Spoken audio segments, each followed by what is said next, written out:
Wag.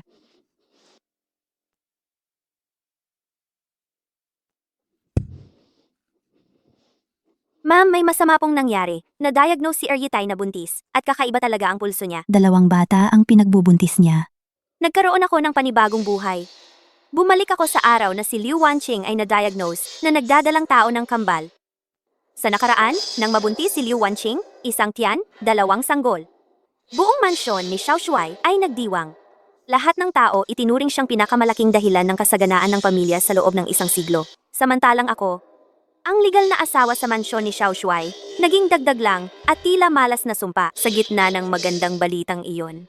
Habang siya, tinatamasa niya ang lahat ng masasarap na pagkain na pinapakuha ni Xiao Shuai Xiao Yonghui mula sa iba't ibang sulok ng bansa. Pinalaki siya na parang porselana ang kutis, laging maganda at blooming. Ako naman, mag-isa lang sa kwarto, walang tigil sa pagsusuka hanggang masunog ang lalamunan, umabot pa sa pagdura ng dugo. Ang malalalim na stretch marks, parang masasamang centipede na gumagapang sa aking tiyan. Araw-araw siyang nag-aayos at nagpapaganda, tumatanggap ng papuri mula sa buong bahay. Ako naman, palaging dumaranas ng matinding sakit at minsan napapaihi sa hirap. Nilalait ng mga katulong, walang kaunting dignidad. Sinubukan kong humingi ng tulong kay Xiao Shuai at kay biyenan ko. Xiao Shuai, Ang anak ni Yiniang Liu ang nagdala ng malaking biyaya para sa mansyon ni Xiao Shuai. Ikaw naman hindi makontento, kaya nagkakasakit at nakakahiya ka. Ikaw ang kahihiyan ng mansyon ni Xiao Shuai. sa halip, ang nakuha ko lang ay malamig na pagsita at babala. Hanggang sa dumating ang araw na nanganak siya, dumanas ako ng matinding sakit sa tiyan hanggang mamatay. Hindi tumigil ang pagdurugo sa ibaba ko. Isang pader lang ang pagitan. Sabi nila, congrats kay Xiao Shuai. Sabi nila, saludo kay Xiao Shuai. Sobrang swerte ni Yiniang Liu. Sabay-sabay silang nagdiwang. Dahil sa pagdating ng 2 bagong silang na. Sanggol. Tao! Ipaabot sa lahat. Ngayong araw, magkakaroon tayo ng 3 araw na salo-salo sa mansyon ni Xiao Shuai. Magkakaroon ng sayawan at kantahan. Magkakaroon ng sayawan at kantahan.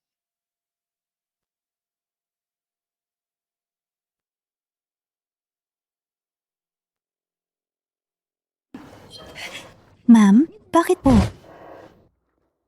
Sa nakaraang buhay, kahit hindi ko alam kung paano nagawa ni Liu Wanqing na ilipat ang sakit ng panganganak sa akin, alam kong walang sumpa na nangyayari ng walang dahilan. Sigurado akong may pinanggagalingan ito. Kailangan kong hanapin iyon. Sigurado akong may pinanggagalingan ito. Kailangan kong hanapin iyon. Chunyue, iparating ang sinabi ko. Sabihin mong simula nang magising ako mula sa bangungot, pakiramdam ko ay masama ang hangin sa bahay. Kailangan ng masinsinang general cleaning mula loob hanggang labas. Tandaan mo, bawat gamit, bawat kanto, dapat ikaw mismo ang mag-inspeksyon. Kung may mapansin kang kakaiba, o kaya may lumitaw na bagay, agad mo akong i-report. Opo, ma'am. Liu Wanqing, tiyak na matutuklasan ko kung paano mo ako sinaktan. Ma'am, napatingnan na lahat. Mula sa bedsheet at unan, hanggang sa mga siwang ng sahig. Pinacheck na po lahat, pati mga alahas at damit ninyo. Pero wala pong kakaibang nakita. Lahat ng gamit walang pinagkaiba sa dati. Katulad rin ng mga nakaraan. Sigurado bang walang nadagdag na bagay? Opo. Bakit ganon? Hindi kaya hindi pa ako naiisip? Kung ganon, sunugin na lang. Lahat ng gamit.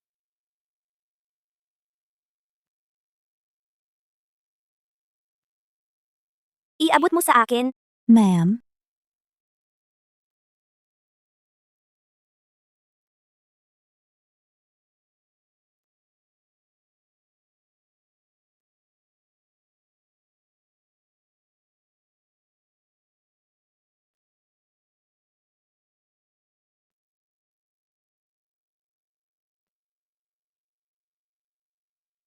ma'am, nasunog na ang kwarto. Simula ngayon, dito muna tayo titira pansamantala. Lahat ng gamit, abo na lang ang natira. Hindi ako naniniwala na meron pang natitirang bagay na magagamit ni Liu Wanqing para ilipat sa akin ang sakit niya.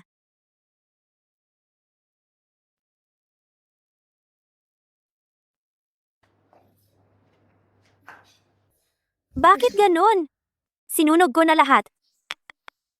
Pero hindi pa rin ako makawala. Ibig bang sabihin, ang pinagmulan ng sumpa hindi pala galing sa mga gamit? O baka may hindi pa akong napapansin? Ay, ano nangyari sa'yo, ate? Nabalitaan ko hindi maganda pakiramdam mo, kaya nag-aalala ako. Dumaan ako para tingnan ka. Shen Zhao Zhao, Hindi ko inakalang dati. Ang taas ng tingin mo sa sarili mo. Pero ngayon, ganyan ka na. Sa huli, ako pa rin pala ang magdaranas ng lahat ng ito para sa'yo.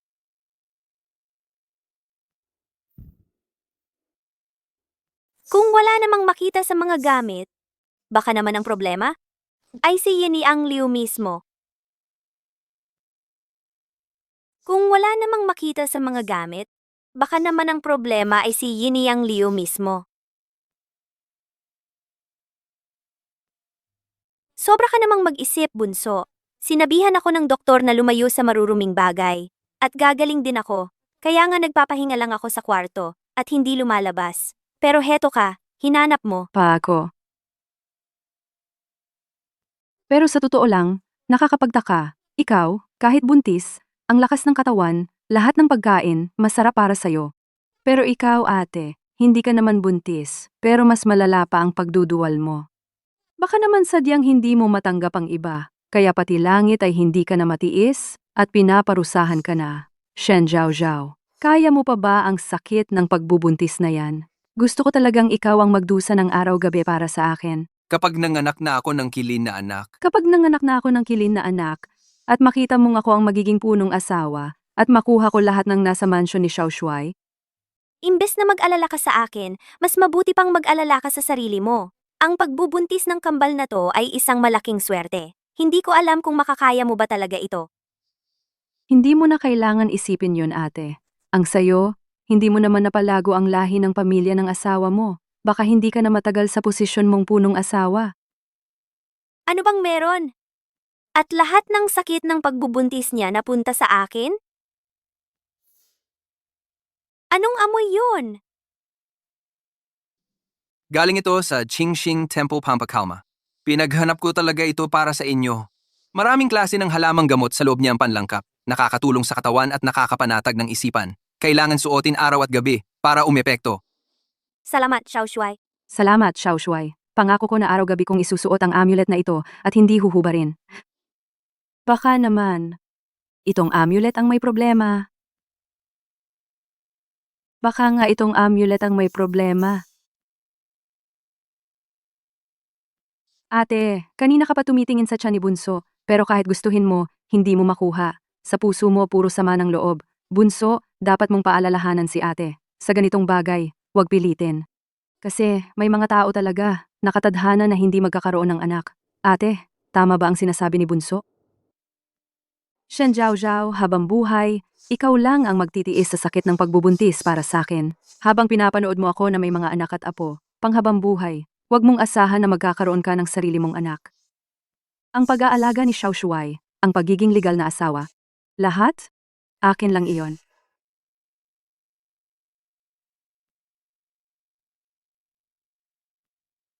Shen Zhao Zhao, naglalakas loob kang sampalin ako? Ako ang legal na asawa ni Xiao Shuai at sinasampal ko lang ang babaeng walang galang. Walang respeto sa rango, katulad mo. May anak ako sa tiyan, anak ni Xiao Shuai, diligang sanggao, anak ni, saka, anak ni. May anak ni Xiao Shuai, anak ni. Paano mo ako nagawang saktan? Walang paalam, pumasok ka sa kwarto ko, isa iyon sa kawalang galang. Kanina pa ang sinabi mo, puro pang aalipusta, isa pa iyon sa kawalang respeto. Lahat ng to, alin ba ang hindi sapat para pagdusahan mo? Sampal lang, magaan na parusa yon. Dapat pa nga akong pasalamatan mo. Sa araw-araw, masyado nang hindi matiis ni Liu Wanqing. Lagi kong ginagamit ang pagiging legal na asawa para mangibabaw.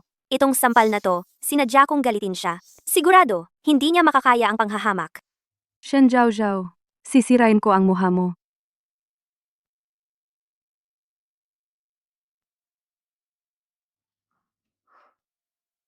Shen Zhao Zhao, ipaglalaban kita. Walang galang! Ikalawang asawa? Hindi mo pwedeng saktan ang unang asawa. Bilis, tao. Mayroong nang aapi sa ikalawang asawa.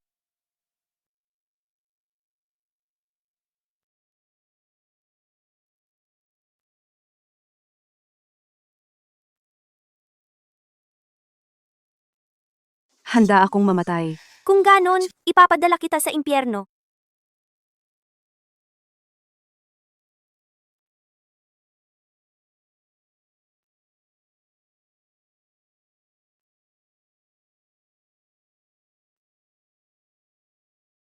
Shen Zhao Zhao, nababaliw ka na ba? Junior Major, kung dumating ka pa ulit ng huli, ako at ang batang pinagbubuntis ko, baka pareho kaming mamatay sa kamay ni Senior Madam. Ano ba ang pinagsasabi mo? Nandito akong Junior Major. Sinong magtatangkang mang-api sa'yo? Shen Zhao Zhao. Ikaw! Napakawalang puso mo! Alam mong si Wanqing ay nagdadala ng anak ko, pero sobrang pagkaselosa mo? Sa harap ng maraming tao, hinampas mo siya ng malupit. Si Junior Major, hindi man lang tinanong kung bakit. Pagdating pa lang, minura na ako ng todo. Tila paborito ni Junior Major. Ang puso niya, sobrang bias. Senior Madam, ang lupit mo yata. Hindi maganda ang pakiramdam mo. Pinuntahan kita ng personal. Bakit mo ako sinaktan? Wala namang problema kung ako ang masaktan. Pero ang anak ko sa sinapupunan, yan ang anak ni Junior Major.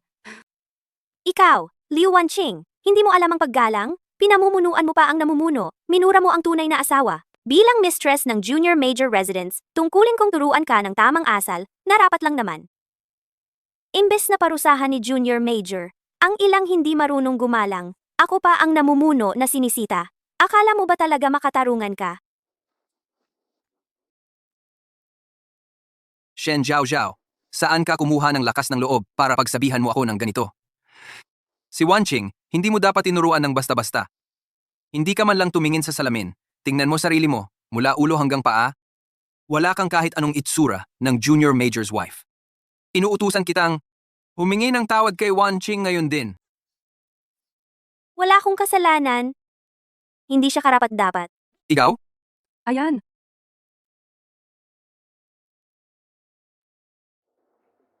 Anong mabahong amoy na yan?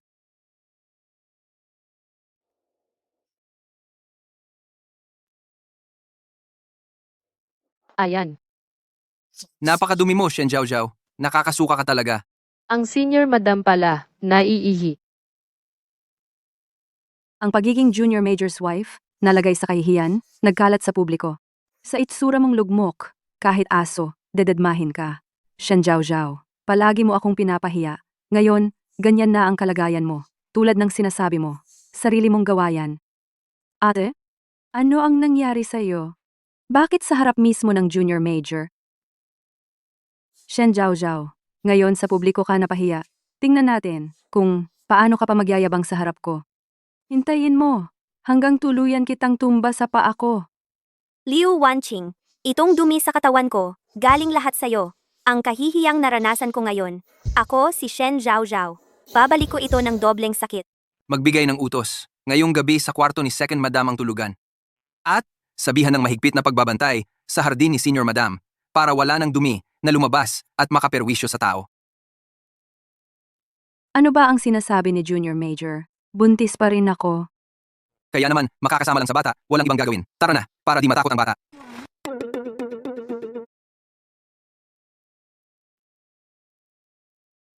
Sa 10 buwan ng pagbubuntis, matagal pa ang araw. Shen Zhao Zhao, ikaw, dapat mo talagang damhin ang lahat ng yan. Xiao Yunggui, Liu Wanqing, ang kahihiyan na naranasan ko ngayon, sa susunod na araw, babayaran ko yan ng doble sa inyo. Madam, paano kayo nakatayo? Maghahanap na ako ng doktor para sa inyo. Papatingin ko kayo. Doktor, ano po ang kalagayan ng madam namin? Ay. Hindi pangkaraniwan ang pulso ng madam. Tila mahina at walang lakas. Ngunit kung sisipatin, wala naman masyadong problema. Pasensya na po, hindi ko makita kung ano ang sakit ni madam. Kung madali lang hanapin, ang problema niya, hindi sana ako, na mayapang may sakit sa nakaraang buhay. Doktor, sandali. Pwede po ba patingnan ang bagay na ito? Doktor, sandali lang.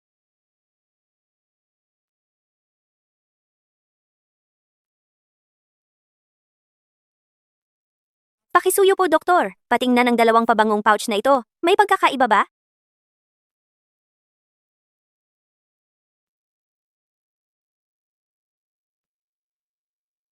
Bakit meron si Madam ng bagay na to? Ano sa tingin ninyo?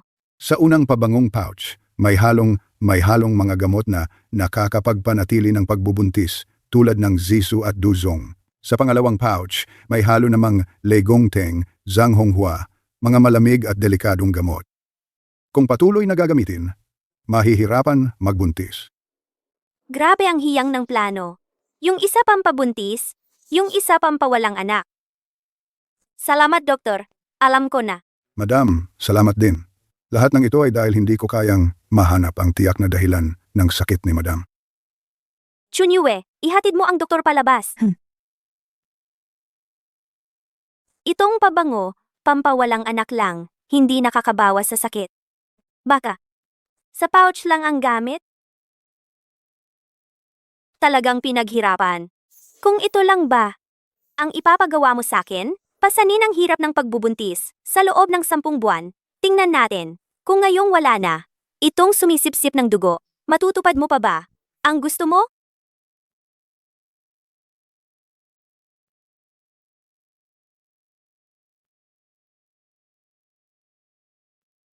Sa loob ng 1 buwan na ito, nasira na ang pabangong palamuti. Pinagpalitan na ang lahat ng gamit sa kwarto, pati ang mga kasambahay sa bakuran. Lahat na palitan na. Bakit ganito pa rin? Baka, hindi lang ito. Chunyue, noon, pinagmasdan kitang bantayan si Liu Wanqing. Kamusta siya nitong mga araw? Ma'am, wala akong napansin na kakaiba. Pero sa totoo lang, si Liu ay mukhang laging malakas ang gana. Ngayong araw gusto niya ang oil-braised chicken mula sa Kuihua Restaurant. Kinabukasan naman, gusto niya ang spicy fish ng Sihua Restaurant. Ang ganang pagkain niya. Hindi tulad ng buntis na babae. Oo nga. Yung oil-braised chicken ng Kuihua Restaurant, talagang malasa. Ikaw, pumunta ka ulit sa Shihua Restaurant. Kunin mo ulit ang spicy fish, para sa akin. Tandaan mo, yung pinakamaanghang ang kunin mo. Opo. Karaniwan, ang mga buntis, maraming bawal kainin. Pero siya, baligtad. Walang iniiwasang mamantika o malansa. Kakaiba talaga ang pagbubuntis ng pangalawang asawa, maski hindi buntis. Kung ordinaryong tao lang, ganito kumain, siguradong hindi kakayanin. Saan siya madalas pumunta nitong mga araw? Sa umaga, nasa hardin siya. Tapos pagtanghali, nagpapahinga siya sa kwarto. Kapag gabi naman, si young master nagpupunta sa bahay niya para samahan siyang magpahinga. Ganyan ang nangyayari nitong mga araw. Parang walang kakaiba. Ano ba talaga ang dahilan? Na parang lahat ng sakit ng pagbubuntis niya napupunta sa akin. Ngayon, gusto ni Auntie ang tea pastry mula sa City West na bakery. Bilisan mo bumili. Kailangan yung bagong luto.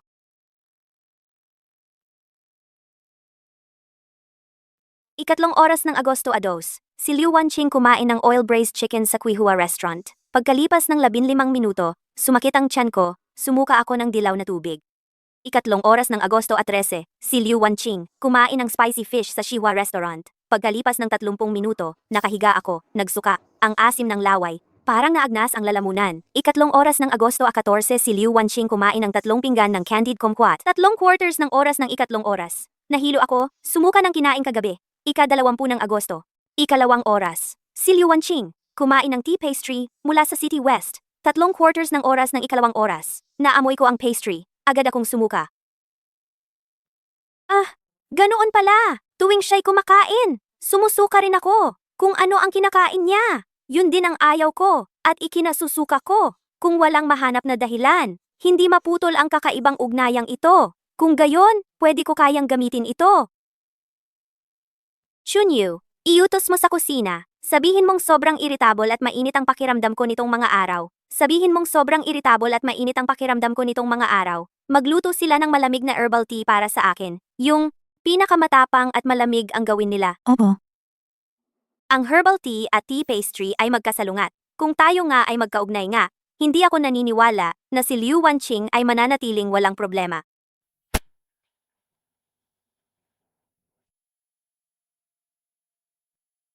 Pangalawang asawa ng tiyuhin. Shen Zhao Zhao, malapit na akong manganak. Baka sa ngayon, hindi ka na komportable ano. Malapit na. Magiging akin nang mag-isa ang lahat ng bagay dito sa mansyon ng Batang General. Pangalawang asawa ng tiyuhin. Anong nangyari sa'yo? Baka masyadong matigas yung pastry, nabilaukan ka ba? Hindi. Hindi ganon. Sobrang sakit ng tiyan ko. Pakiramdam ko, parang tinutusok ng kutsilyo sa loob. Pangalawang asawa ng tiyuhin. Ito, Hindi tama. Paanong ganito katindi ang sakit na ito? May kakaiba talaga. Hindi kaya may ginawa si Shen Zhaozhao? Imposible. Siguradong hindi niya malalaman. Mukhang eksaktong-eksakto sa inisip ko. Nagkabanggaan ang mga epekto ng gamot. Kahit uminom pa ng napakamahal na gamot, wala ring silbi. Liu Wanqing, gusto mong pasanin ko ang pananakit ng tiyan mula sa kambal, pero kailangan mo munang tiisin. Kung kakayanin mo ba? Malapit na? Lahat ng dinanas ko? Ipapalasap ko rin sa'yo. Doble pa ang balik.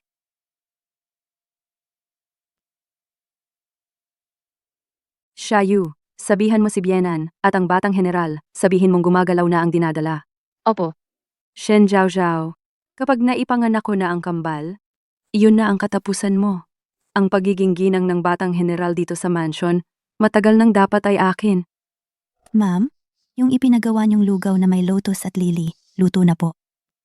Sa loob ng 9 na buwan na ito, araw-araw, ni minsan hindi ko pinalampas na kumain ng malamig at mapait na pagkain. Hinintay ko talaga ang pagkakataong ito.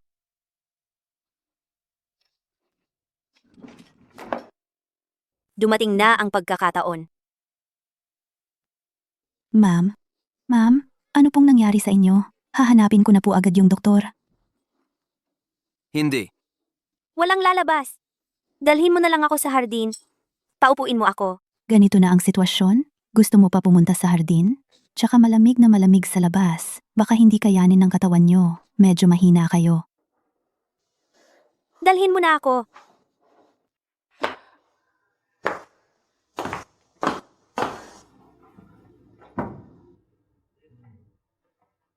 Gumagalaw na? Gumagalaw na talaga. Sabihan mo ang mga tao, kunin yung set ng South Sea Pearls na mga alahas sa bodega at saka yung daang taong Jade kay Lin na galing pa sa timog. Dalhin nyo lahat para kay Wanqing. Pangalawang asawa ng tiyuhin. Totoong mahal na mahal kayo ng batang general. Bihira lang talaga ang mga yan. Tunay na kayamanan. Ano ba naman yung mga bagay na yan? Kapag nanganak na si Wanqing ng kambal na maswerte, lahat ng nasa mansyon ng batang general, sa hinaharap, magiging kay Wanqing na lahat. Salamat po, Bienan. Salamat, batang general. Shen Zhaozhao, kapag nanganak na ako ng kambal, ako na ang ginang ng mansyon ng batang general. Lahat ng meron dito, magiging akin. At ikaw, isa ka na lang kaawa-awang nilalang na pinahihirapan ng sakit ng pagbubuntis.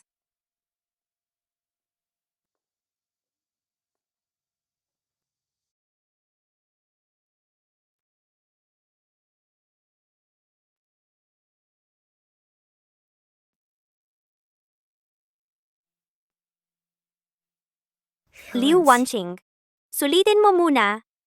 Dahil sa bawat lamig na nararamdaman ko, bawat bahagi ng buhay mo, nababawasan. Chun Yue, ipaghanda mo ako ng mapait na tsaa at isang timba ng yelo. Ma'am, puro sobrang lamig po yan. Mahina na po ang katawan ninyo. Ano pong mapait na tsaa, ma'am? Parang pangpatay na sabaw na to. Gawin mo ang sinabi ko.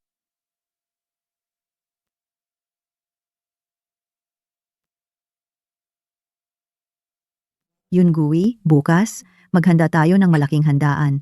Ipaalam sa lahat, dapat malaman ng lahat ng tao na ang mansyon ng batang general natin may lehitimong anak na maswerte. Pero, Bienan, masaya nga tong balita. Kaso si Ate Shen, siya naman ang legal at pangunahing asawa, masyado tayong magarbo. Baka mag-isip siya ng masama. Shen Jiao Jiao. Yang manok na ni itlog ay hindi marunong mangitlog. Yang manok na ni itlog ay hindi marunong mangitlog.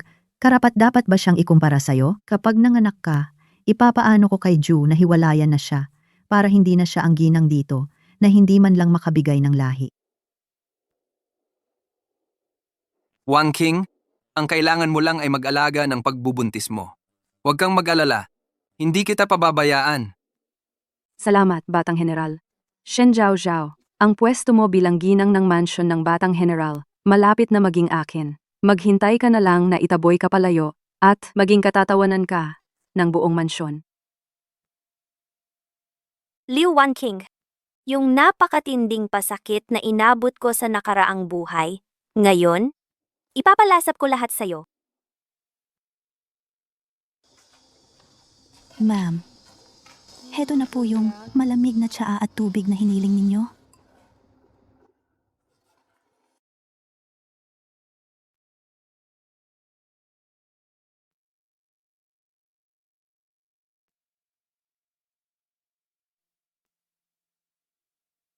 Wanching, itong kuwintas na jade, alaala ito ng lola ng batang general. Ngayon, ipinapasa ko na ito sa iyo. Salamat po, Biyanan.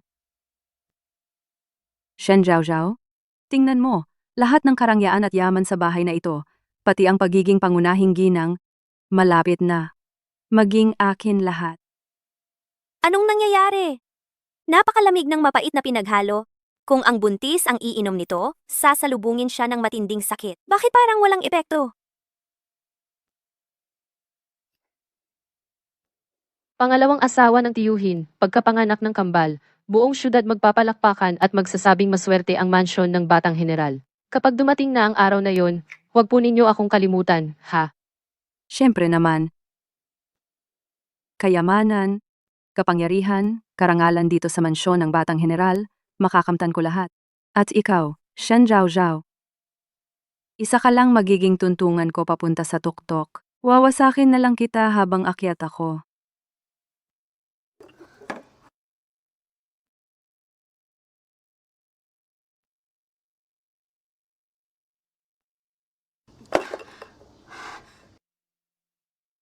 Paanong walang epekto? Siguro may mali akong nagawa.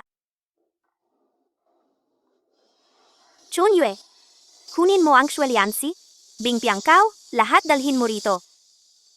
Ihalo mo lahat sa tubig.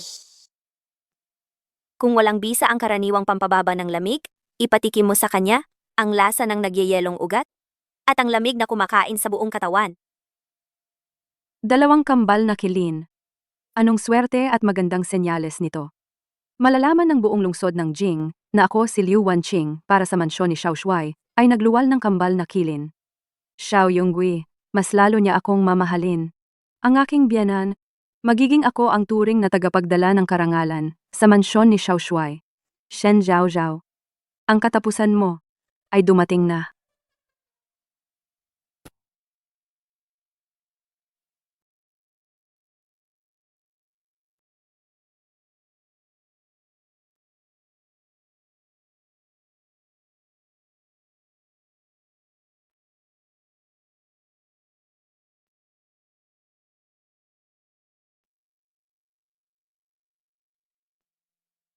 Hindi magtatagal. Ako si Liu Wanqing. Magiging ako ang pinakarespetadong babae sa mansyon ni Xiao Shuai.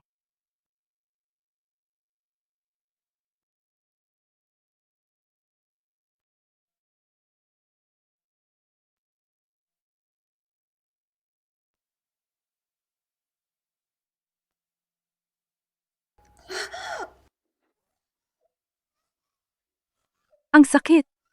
Ah!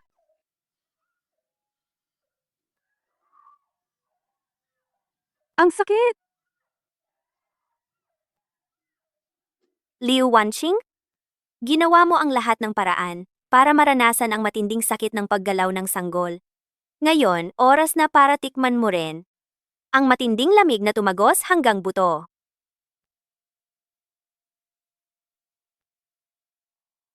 Ah!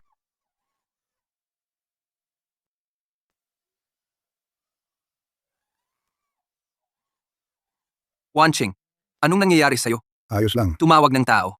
Tumawag ng doktor. Xiao Shuai, tulungan mo ako. May tao ba dyan? Tumawag ng doktor dito. Wanching, kailangan mong magpakatatag, ha? Mahal kong apo, huwag sanang mangyari ang masama. Ang sakit ng tiyan ko. Ang sakit ng paggalaw ng bata sa tiyan. Bakit hindi ito napunta kay Shen Zhaozhao? Bakit hindi gumana? Napakalihim ng ginawa kong ito. Hindi niya malalaman. Nagkataon lang ito. Nagkataon lang ito. Wanching, huwag kang matakot. Dumating na ang doktor. Anong tinitingnan mo dyan? Kapag may nangyari sa kanya, ipapapatay kita.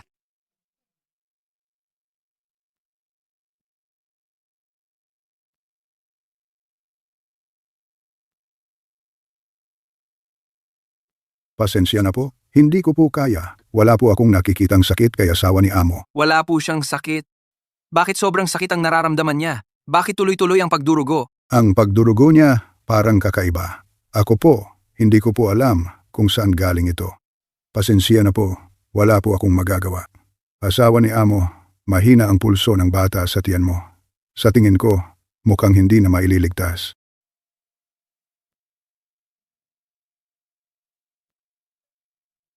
Ano ka ba? Kapag nagsalita ka pa ng kung ano-ano, maniwala ka. Ha? Pwede kitang patayin ngayon. Patawad Xiao Shuai. Patawad Xiao Shuai. Xiao Shuai! Xiao Shuai. Ang anak natin? Huwag kang matakot. Nandito ako, Xiao Shuai. Walang mangyayari sa'yo. Talagang gumana. Wanching Liu, yung ipinagmamalaki mong paggalaw ng bata, ngayon ganyan ka na, ang lungkot mo. Ang pagbabalik ng karma, kaya mo ba yan? Madam, parang boses ni pangalawang asawa ni amo. May nangyaring problema sa Lanyo Yue Pavilion. Kapag may nangyari sa kanya, may ibang mag-aalala. Wala tayong kinalaman. Chunyue, tulungan mo akong bumalik. Maghanda ka ng mainit na tubig. Gusto kong makatulog ng maayos.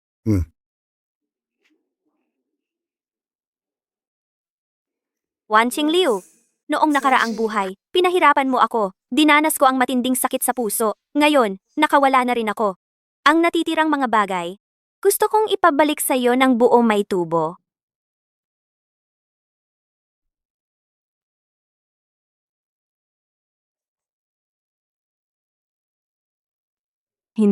Hindi ako halimaw. Hindi ako. Hindi ako. Hindi ako halimaw. Hindi. Ako.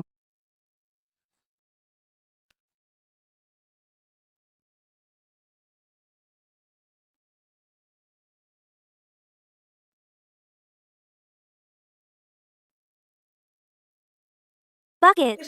Sinubukan kong gawin ang lahat para baligtarin ang sitwasyon. Bakit may stretch marks pa rin ako? Ibig sabihin ba, habang buhay akong mabubuhay sa nakakatakot na bangungot na ito? At hindi makakawala kailanman? Madam, ano nang nangyari sa inyo? Tatawagin ko agad ang doktor. Walang pupunta. Pumunta ka sa silid ng yelo, kumuha ka ng yelo. Maghanda ka ng malamig na tubig. Pumunta ka rin sa botika at kumuha ng dahon ng mulberry, puno ng mint at binhi ng banaba. Gusto kong mag-medicinal bath. Madam, Pumunta ka na.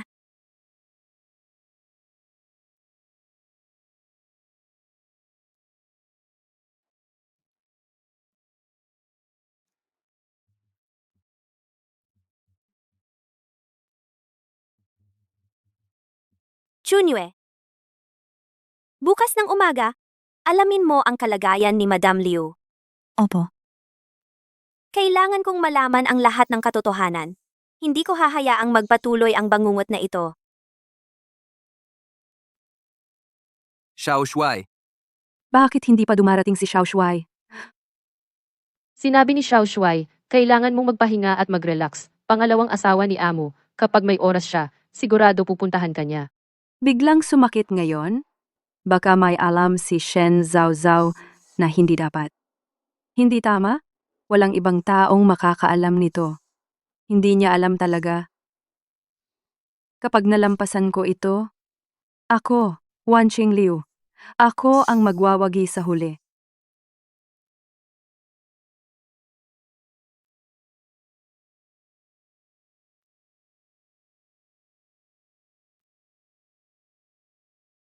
Madam, nalaman ko na ang lahat.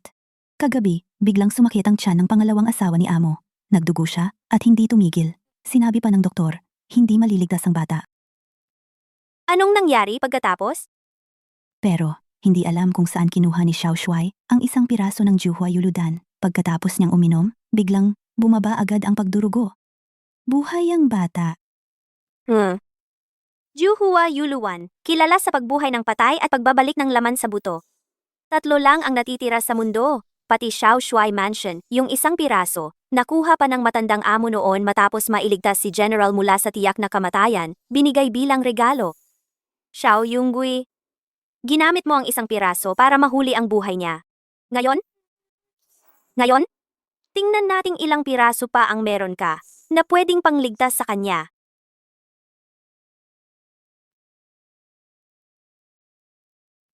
Chunyue, bantayan mo si Wanqing Liu. Tingnan mo ang ginagawa niya araw-araw. Pati pagkain at pulso. Isulat mo lahat. Ibigay mo sa akin ang ulat. Oo, madam. Madam, ito po ang tala ng pulso ni Madam Liu. Sabi ng doktor, ngayon ang pulso ni Madam Liu ay mataas ang galit ng atay. Sinabi ng doktor, kailangan niyang magpakalma at mag-relax. Magpakalma at mag-relax. Chunyue, kunin mo sa mga gamit kong dot, yung maliit na kaldero, magluto ka ng isang palayok ng kahoy ng hehuan, pampakalma sa mga taong naiirita. Oh.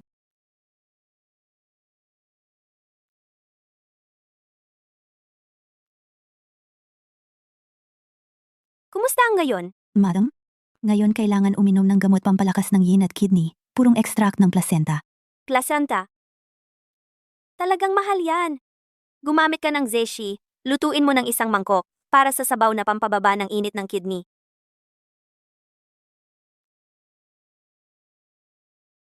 Ginang.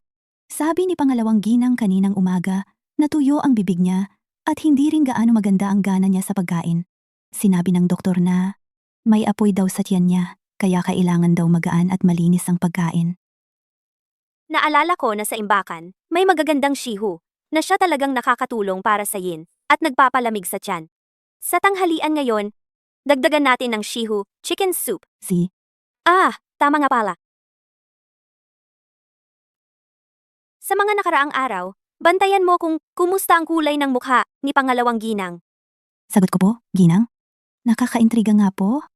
Si pangalawang ginang araw-araw ay nakakain ng masasarap at tuloy-tuloy ang mga pampalakas. Pero sa tingin ko po, parang lalo pang hindi maganda ang itsura ng mukha niya araw-araw. Kanina umaga, narinig ko pa nga ang mga bata sa bakuran niya na nagbubulungan. Sabi nila kagabi, si pangalawang ginang biglang nagalit ng walang dahilan at nagsaboy ng maraming gamit. Pati nga, napagsalitaan pa si Xiao Shuai. Naintindihan ko na, pwede ka na. Liu Wanqing, hindi mo na kaya? Sa nakaraang buhay, pinadanas mo sa akin ang kalunos-lunos na kamatayan. Gusto kong sa buhay mo ngayon, maranasan mo, na maging katulad ko rin. Ipaparanas ko sa iyo, sa sandali ng pinakamalaking tagumpay, at pinakamalapit sa langit na oras, ang personal mong damdamin, ng lahat ng pinagdusahan ko noon. Yung parang nilaslas na buhay sa mismong impyerno.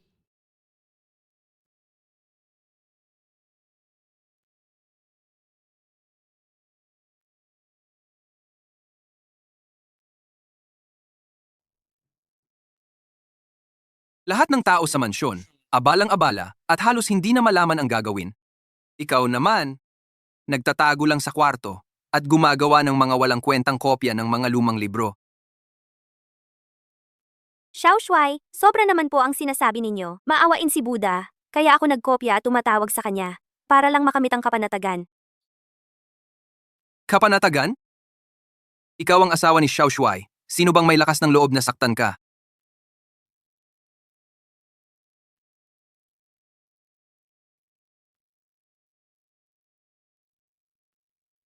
Kung walang ibang kailangan si Xiao Shuai, mas mabuti pang samahan mo si Liu Meimei. Si Liu Meimei, may dinadalang anak ni Xiao Shuai sa kanyang tiyan.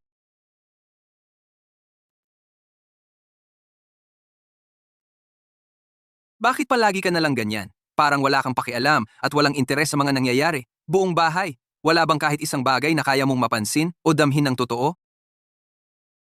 Ano ba ang gusto mong makita ko? Gusto mo bang katulad ako ng dati? Na dahil lang sa isang salita mong maayos, masayang-masaya na ako. Habang kapag ikaw ay malamig sa akin, parang gumuho na mundo ko. O gusto mo ba? Katulad ako ni Liu Meimei. Na lahat ng kilos mo nagpapalungkot at nagpapasaya sa akin, buong buhay ko, kasiyahan, galit, lungkot, at tuwa. Nakatali na lahat sa'yo?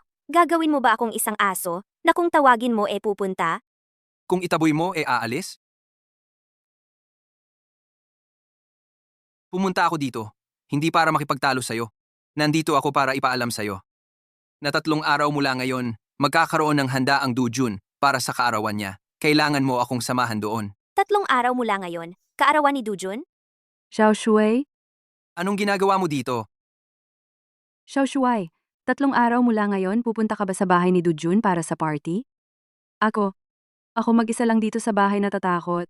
Hindi mo naman ako pwedeng iwan mag-isa.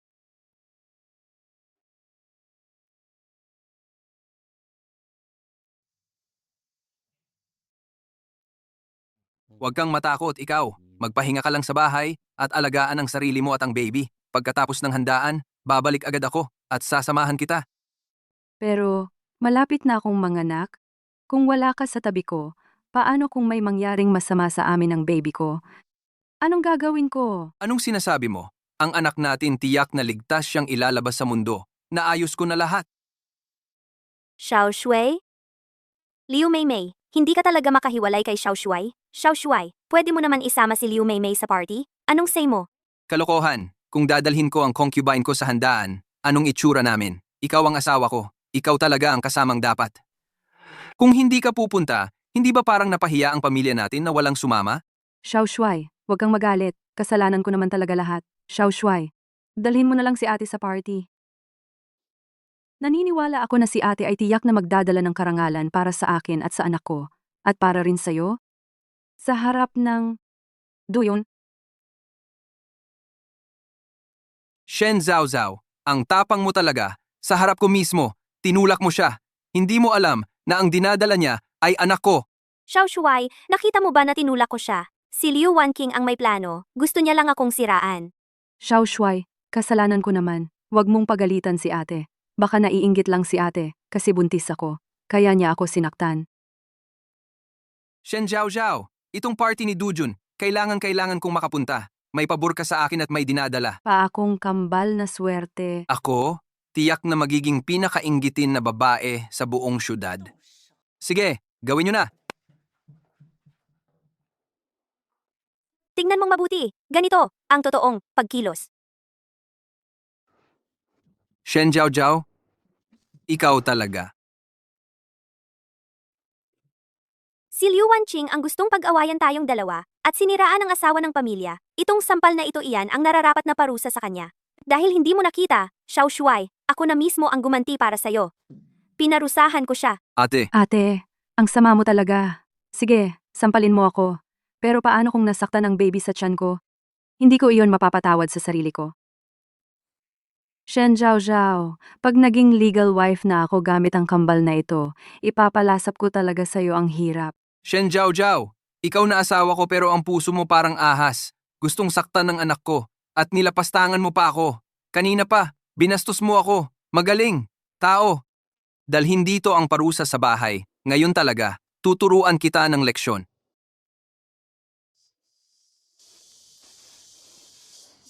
Ang yabang mo naman, Xiao Shuai. Ilang drama lang naman yan ni Liu Yiniang. Agad ka na lang naniniwala at nagpaparusa. Shen Zhao Zhao, sa harap ko mismo, sinaktan mo si Wanqing. Paano pa kaya kapag wala ako? Parte ka ng pamilya ko, kaya wala kang karapatang magreklamo kung parusahan kita. Tao, bugbugin nyo ng todo. Ngayon, ipapakita ko sa'yo kung ano talaga ang disiplina dito sa bahay. Xiao Shui, tama na? Nawala sa sarili lang si ate. Kaya ko naman tiisin ito. Huwag mo na siyang parusahan. Anong tinutunga nyo diyan? Bugbugin nyo nga?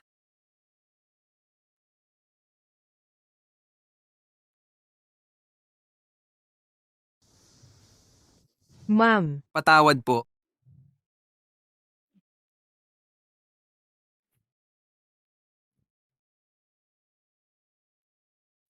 Ma'am, Chunyue, lumabas ka muna.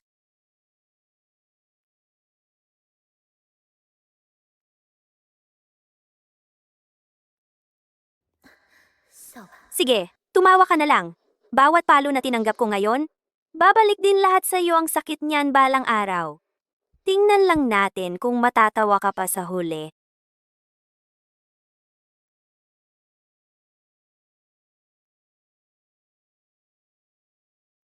Xiao Shuai, siyam na palo na po. Ma'am? Shen Jiao Jiao, kung ayaw mo talagang sumama sa akin sa party, dito ka na lang sa bakuran magpagaling. Tao, bantayan niyo ng mabuti si Madam. Wang King, alis na tayo. Umalis na tayo sa maduming lugar na ito para hindi makasama sa baby sa tiyan mo. Shen Jiao Jiao, 100 palo to. Tingnan lang natin kung makakabangon ka pa. Pag nanganak na ako na ang magiging tunay na asawa dito. Ikaw, dito ka na lang sa bakuran? Hintayin mo na lang ang kapalaran mo?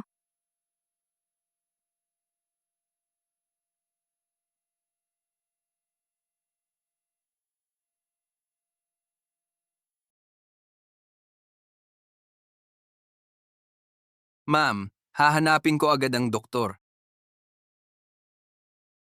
Chunyue, Ihanda mo para sa akin. ang sabaw na gawa sa dahon ng kawayan at jobs tears, dagdagan mo pa. Nung napakalamig na lotus mula sa pinakatuktok ng Kunlunsyan. Ma'am, may sugat ka pa sa katawan? Bakit ka pa iinom ng sobrang lamig na gamot? Kunin mo na lang. Gusto ko na ngayon. Kunin mo na, dali!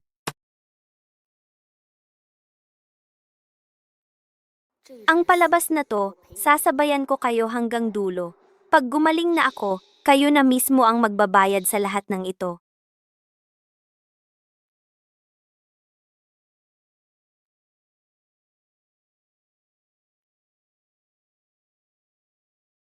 Liwan King. Dahil gusto mong makadalo sa salo-salo kahit anong mangyari, ibibigay ko na lang sa'yo ang pagkakataong ito. Ang lahat ng sakit at hinanakit mula noon hanggang ngayon, pagsasama-samahin ko para maging pinakamatindi kong pag-atake. Sa araw na pinakamataas ang yabang mo at pinakamasaya ang buong bahay ng Xiaoshuai, doon ko ibabalik sa'yo ang lahat ng ginawa mo. Mrs., narinig ko po na balak daw ni Xiao Shuai na sa kaarawan ng commander, hihilingin niyang gawaran ng titulo ang anak ni Mama Liu. Hindi ba parang gusto nilang ipahiya kayo niyan? Sakto na ang panahon.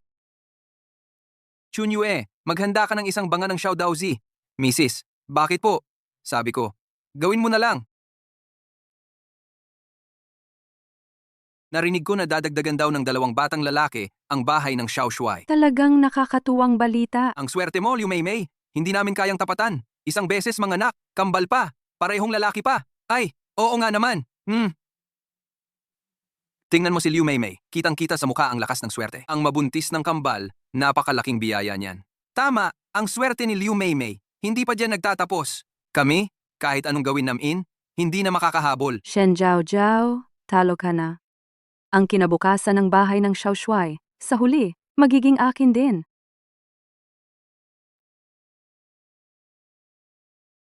Liwan King, akala mo ba dahil lang buntis ka makakaupo ka na agad, bilang legal na asawa, ang parangal ng commander, at pagpuri ng lahat, hanggang dito na lang ang kasiyahan mo. Kamakailan, si Xiao Xiaoshuai para kay Ben Dugu. Nakuha niya ang isang lungsod, matindi ang tagumpay sa laban. Ngayon, may tagapagmana na ang Xiaoshuai Mansion. Dapat lang na may pabuya mga tao, dalhin ang aking iniingatang Dragon Phoenix. Jade pendant ng matagal na panahon ibigay bilang gantimpala kay Xiaoshuai.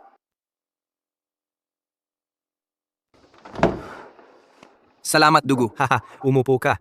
Matindi ang pagmamahal ni Dugo. Karapat-dapat si Xiaoshuai. Sa ating hukbo, sino bang hindi bumilib sa galing ni Xiaoshuai sa pagpaplano? Pati anak, may dalang swerte. Hindi katulad ng asawa ni Xiaoshuai. Ang tagal-tagal nang nakaupo bilang pangunahing asawa. Wala man lang dingdong. Si Liu Meimei ay malaking bayani ng Xiaoshuai Mansion, di tulad ng asawa ni Xiaoshuai. Walang anak, pagkatapos ng matagal. Ang ganitong kapalaran, hindi lahat nakakamit. Sige na, buntis si Liu Meimei ngayon. Sa hinaharap, ang titulong Xiaoshuai Mansion, siguradong ipapamana sa tunay na tagapagmana. Di ba tama? Asawa ni Xiaoshuai? Nasobrahan po kayo ng papuri, mga ate, ang natamo kong dangal ngayon, buong-buo galing sa pagmamahal ni Xiaoshuai at sa dinadala kong kambal. Shen Zhao Zhao, lahat ng karangalan dito, aking lahat, ikaw, puro pangalan lang bilang pangunahing asawa, wala namang anak. Kapag nanganak ako ng anak, ang bakanteng upuan ng pangunahing asawa, malapit na maging sigurado para sa akin. At ikaw, bagay ka lang, maging tuntungan ko para magtagumpay.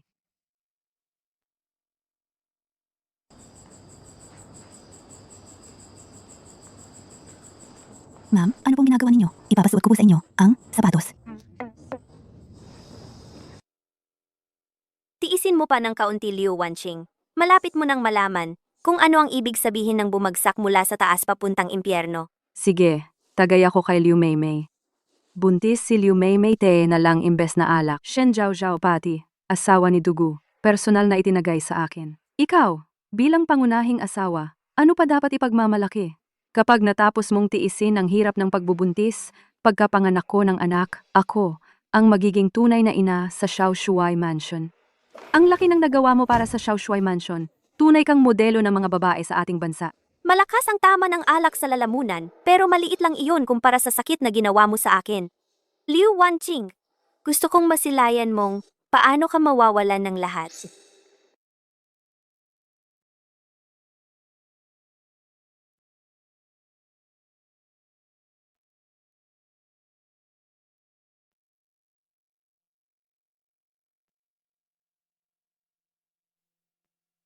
Liu Wanqing, sulitin mo ang huling karangalan mo. Kapag natapos ang saya, doon ka na masisira. Salamat, asawa ni Dugu.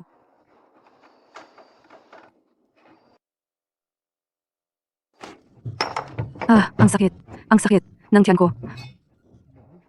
Xiaoshuai, ang sakit ng tiyan ko. Xiaoshuai, tulungan mo ako. Tao, tawagin ang doktor.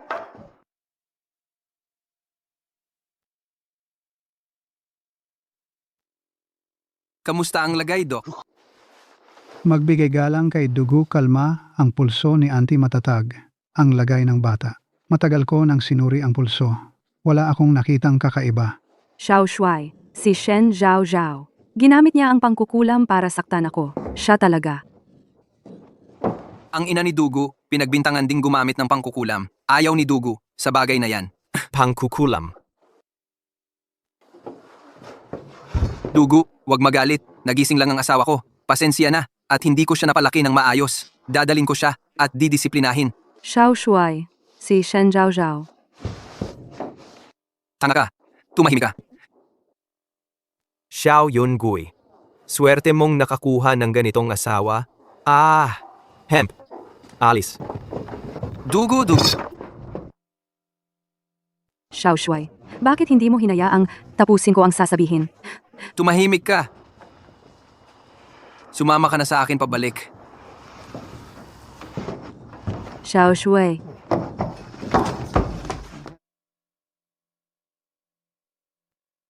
Liu Wanqing, susunod na ang hinihintay mong kabuwanan. Ito ang magiging huling yugto mo. Xiaoshuai, dahan-dahan lang. Xiaoshuai, ang nangyaring yan ngayon, siguradong gawa ni Shen Zhaozhao. Tumahimik ka. Tanga kang babae. May mukha ka pa. Talagang pag-usapan. Ang nangyari ngayon, hindi ko ginusto. Hindi mo ginusto? Alam mo ba? Pinakaayaw ni Dugu, yung mga ganyang kulam. Kapag binuksan mo pa yan, maaaring mapuksa ang buong pamilya mo. Kahit hindi mo gusto, ang ulo mo pwede nang mawala. Wala na akong magagawa. Ha! Xiaoshuai, napasama lang ang dila ko. Aminado akong mali. Tapos na ang usapan dito.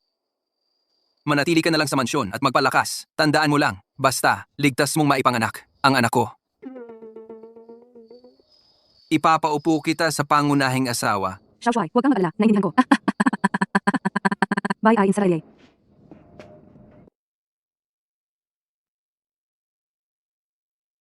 Malapit nang maging akin ang pinakaasawa. Shen Zhaozhao, magpakasaya ka pa ng 2 araw. Via, pagkatapos ng 2 araw, yan na ang huli mong yugto.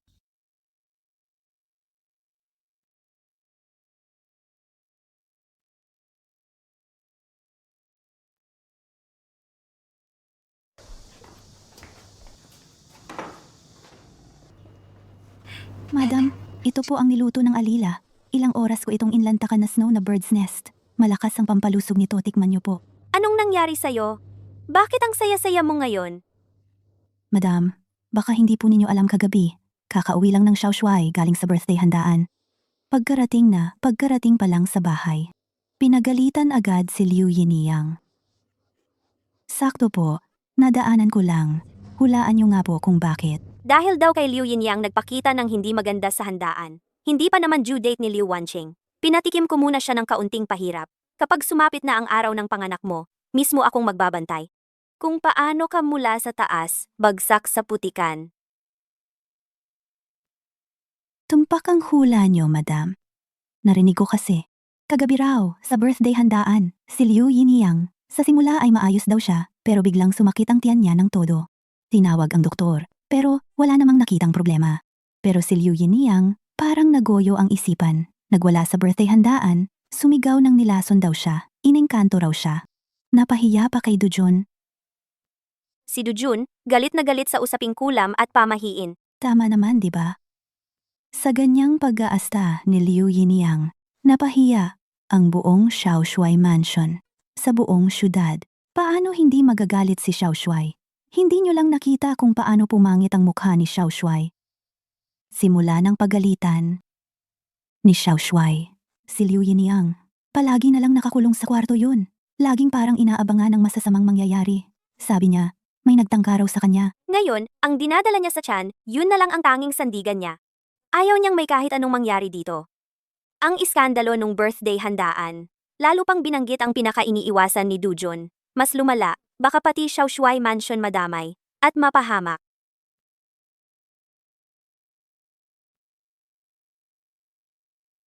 Liu Meimei, malapit ka na manganak. Bakit hindi ka nagpapahinga sa kwarto? Anong ginagawa mo rito? Baka masama sa dinadala mo. To baka ako pa masisi ni Xiaoshuai. Nako ate, biro lang naman. Naboring lang ako sa kwarto kanina. Matagal na rin tayong di nagkita. Kaya sinadya ko talagang lumabas. Para bisitahin ka. Ate, bakit parang may amoy gamot sa kwarto mo? Yung sakit ng tiyan sa birthday, handaan, ang weird talaga niyon. Kailangan ko mismo makita kung ano bang nangyayari rito. Malapit na akong manganak. Hindi pwedeng pumalpak kahit konti. Dati-rati, gabi-gabi ako nandito sa kwarto mo. Di ko napansin dati na ganito pala kaganda ang pagkakaayos mo. Gusto kong magmasid-masid, ate, para matuto naman ako. Hindi ka naman siguro magdaramot.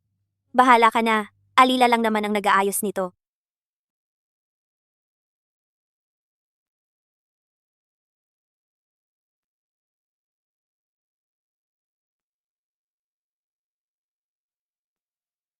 Wala akong nakita na kakaiba sa kwartong ito.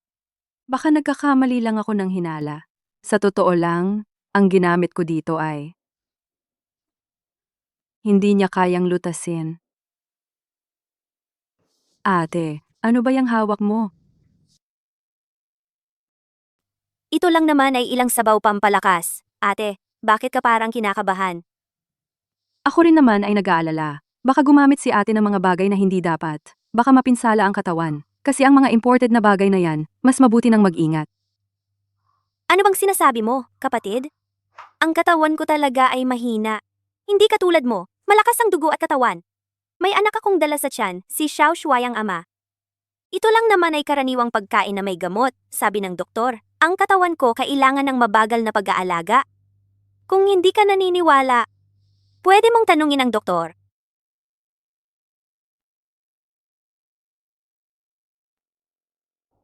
Talaga namang karaniwang pampalakas lang ito. Ate, kailangan mo talagang magpalakas ngayon. Tingnan mo ang itsura mo, parang malapit nang mawalan ng buhay. Hindi katulad ko, kahit nagdadala din ng anak ni Xiaoshuai, walang kahit anong nararamdaman. Sa huli, mas malakas lang talaga ang katawan ko. At sabi ng doktor, sa tiyan ko daw, 2 malulusog na batang lalaki ang laman. Mukhang nag-aalala lang ako ng sobra. Si Shen Zhaozhao, isang mahina ang katawan, at ano bang gulo ang kaya niyang gawin? Ano naman malay niya? Araw-araw, umaasa lang sa sabaw at gamot, kahit buhay pa siya, maswerte na. Hintayin pa natin siyang mag-inarte ng ilang araw pa. Hindi ko talaga kayang pantayan ang napakalaking swerte ni Liu Mei. Nakakatakot lang, baka sobrang swerte mo, mapabigat na lang ang buhay mo. Liu Mei, ika mo? Nag-aalala lang si ate. Kung maswerte ang tao, wala nang dapat pag-alalahan. Kakatagal ko palang lumabas. Pakiramdam ko agad na pagod na. Siguro dahil sa 2 batang makulit dito sa tiyan ko. Ate, huwag ka munang magalit. Babalik na ako para magpahinga. Hindi na muna kita sasamahan. Ma'am, bakit hinahayaan mo siyang gawin yan sa'yo? Tingnan mo kung gaano siya yabang. Napaka-arogante talaga. Walang problema. Nakakasama lang sa katawan kung magpapadala tayo sa galit. Tama si ma'am. Kung kukuwentahin ang araw, malapit na rin ang kanyang taning. Kung susunod sa sinabi ko, ma'am, pinatingnan na rin ng mga doktor dito. Baka 1 o 2 araw na lang.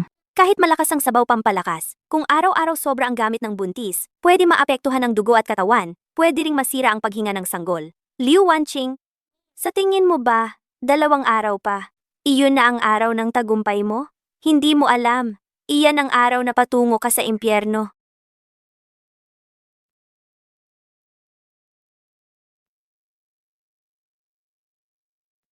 Sabihin mo kay Xiao Shuai, magsisimula na akong manganak. Opo.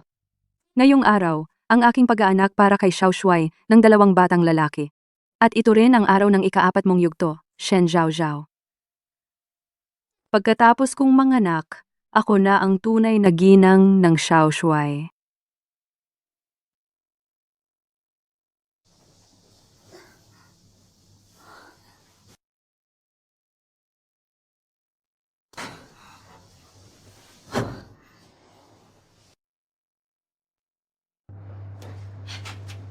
Ma'am, Mga tao, huwag niyong payagan. Kunin mo ang aking kasuotang pangkasal. ma'am, Kunin mo!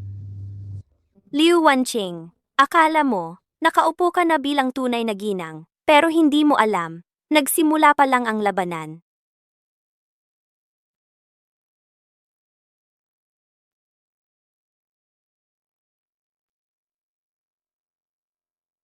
Xiao Shuai, huwag mag-alala. Si Liu Mei, sobrang swerte at lakas. Tiyak na ligtas sila, mag-ina. Xiao Shuai, hintayin mo na lang makarga ang 2 malusog mong anak. Oo nga, 2 anak swerte ng langit yan.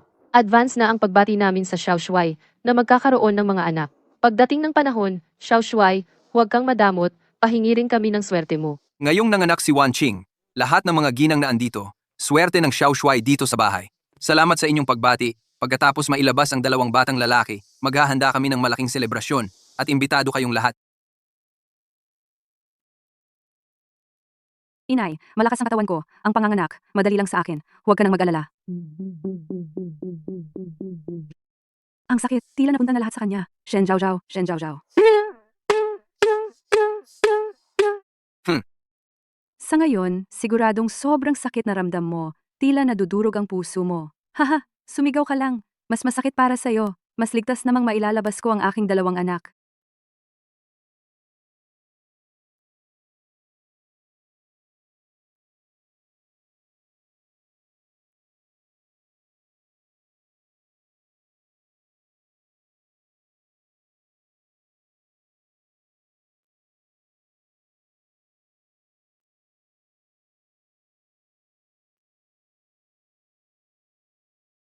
Ang pulang damit ni Liu Wanqing, yun ang magdadala sa'yo, papunta sa daan ng kamatayan. ma'am, ang katawan mo talagang sobrang halaga, parang pinili sa lahat. Karaniwang tao. Pag nag-aanak, parang laban ng buhay at kamatayan. Hindi tulad sa'yo. Aba, parang napakadali lang. Aba, sa tiyan mo, 2 batang lalaki. Tiyak yan, mga swerte ng pamilya. Natural lang iyon, si Liu Wanqing talagang napakaswerte. Sa susunod, ang bahay ni Xiao Shuai, tiyak na mapupunta na sa akin. Relax ka lang, ako na bahala magpaanak. Pagkatapos kong manganak, may malaking gantimpala sa iyo. Ay, Shen Zhao Zhao, ang sakit na ito, ang tanong ng buhay at kamatayan. Lahat napunta na sa iyo. Habang nasa impyerno ka, panoorin mo, paano ko, si Liu Wanqing, unti-unting aakyat sa tagumpay. Ang kasafran, ang nieve grass, puro nakakasama sa buntis. Liu Wanqing, akala mo, ligtas ka na, pero nasa bitag ka na pala. Gusto kong makitang Si Xiao Yungui. Lahat ng tao dito sa Xiao Shuai, makikita nila kung sino talaga ang magwawagi sa huli, sino talaga ang tunay na panalo.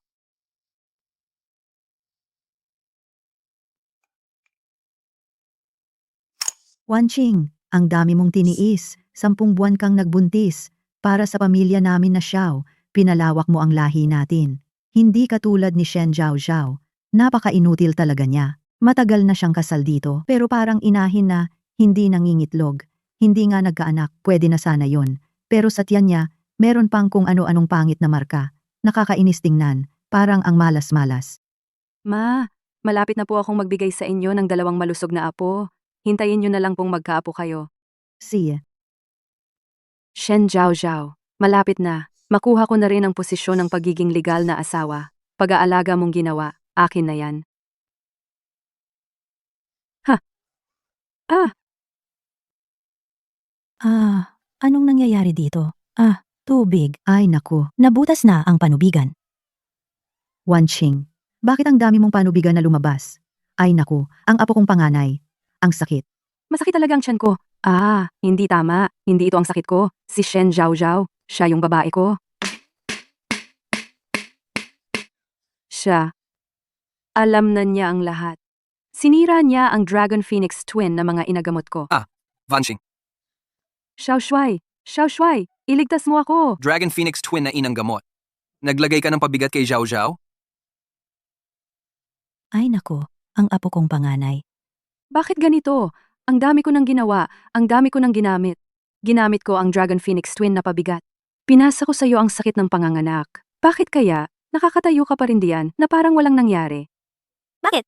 Nung ginamit mo ang Dragon Phoenix pabigat para ilipat ang sakit, naisip mo ba na ang bagay na salungat ay pwede ring makabalik? Araw-araw akong umiinom ng bagay na salungat sa iyo. Paunti-unti, ibinalik ko sa iyo ang lakas sa tiyan ng anak mo. Akala mo panalo ka na, pero hindi mo alam, matagal ko nang inihanda ang bitag sa paligid mo.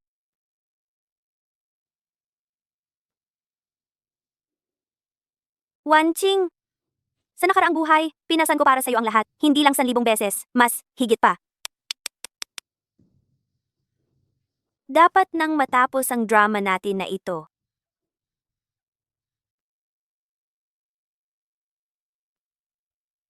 Wanking, Van. Ay nako, Ang apo kong panganay. Shen Zhao Zhao. Shen Zhao Zhao. Ikaw ang pumatay sa kanya. Ikaw ang pumatay sa anak ko. Ano ba ang sinasabi ni Xiao Shuai? Si Liu Meimei namatay sa pagdurugo. Karma lang ang nangyari, sarili niyang ginawa ang gumanti. Walang kinalaman sa akin. Tungkol doon sa kambal na Kirin? Naipanganak ko na para sa kanya. Kirin na kambal. Anak. Tama? Kakamatay lang ni Wanching. Baka buhay pa ang bata. Komadrona? Buksan mo ang tiyan niya. Tama. Bilisan mo. Ililigtas ko ang anak ko. Hindi pwedeng may mangyari sa apo ko. Xiao Shuai, pag-isipan mo mabuti. Ang paglabas ng bata sa pamamagitan ng operasyon, salungat sa tadhana, hindi tama. Baka hindi maging ligtas ang anak. Sinabi ko, buksan mo. Sino man ang sumuway sa utos ko ngayon, papatayin ko ang buong pamilya niya.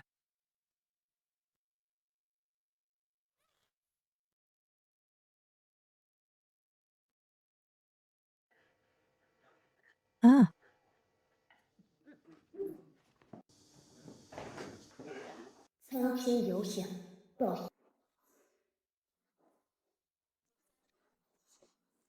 Ang langit ay may mata, hindi nagpapabaya ang karma. Wanching, ang sakit na idinagdag mo sa akin, na para bang sinaksak ang puso, kinain ang buto.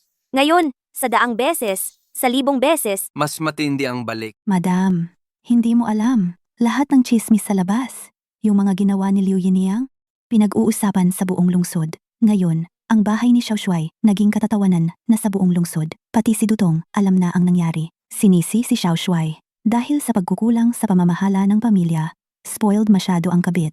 Gumamit pa ng pamahiin at gamot. Pati ang kapangyarihan ni Xiao Shuai sa hukbo, kinuha na rin. pag-ulan man o pagkidlat, lahat galing sa biyaya ng hari. Wala nang magawa si Xiao Yungui kundi tanggapin. Madam, nakapag-empake na ng maayos ang mga gamit. Madam, talaga bang maghihiwalay na kayo?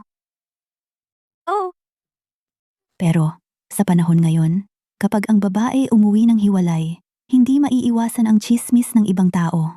Paano na lang kapag ganito ang mangyayari? mas mabuti na ang chismis ng tao kaysa mabuhay sa kulungang ito na parang kinakain ng buhay. Jiao Jiao, talagang gusto mo bang makipaghiwalay sa akin? Pasensya ka na, Jiao Jiao. Alam ko na ang mali ko. Dahil lang sa panandalian akong nalito, nabigyan ako ng kabit ng maling tingin. Kaya napagdaanan mo ang ganitong hirap. Wala na ang Xiao Shuai Mansion. Wala na akong natira. Ikaw na lang ang meron ako ngayon, Jiao Jiao. Dahil sa maraming taon nating pagsasama, nagmamakawa ako. Sana manatili ka. Babawi ako sa'yo ng maayos. Simulan natin ulit, pwede ba? Nangangako ako. Kailanman wala namang naging pag-ibig sa pagitan natin. Ang utang mo sa akin, hindi basta-basta mapapatawad ng isang pasensya. Xiao Yungi. Pagod na ako. Ayoko nang magkaroon ng kahit anong abala sa'yo. Pirmahan mo ito. Simula ngayon, wala nang magiging ugnayan at pagmamahalan. Pati sa daan ng kamatayan, hindi na magtatagpo pa. Hindi. Hindi ko pipirmahan. Hindi pipirmahan. Kung ganun, tatawagin ko ang mga autoridad para magdesisyon, para malaman ng lahat kung paano mo pinaprioritize ang kabit kaysa asawa, paano mo pinayagan ang kabit, magamit ng pamahiin at gamot, para saktan si Madam. Nagkaroon ng kaguluhan sa bahay. Pagdating ng panahon, hindi lang ito isang papel ng paghihiwalay, mas matindi pa.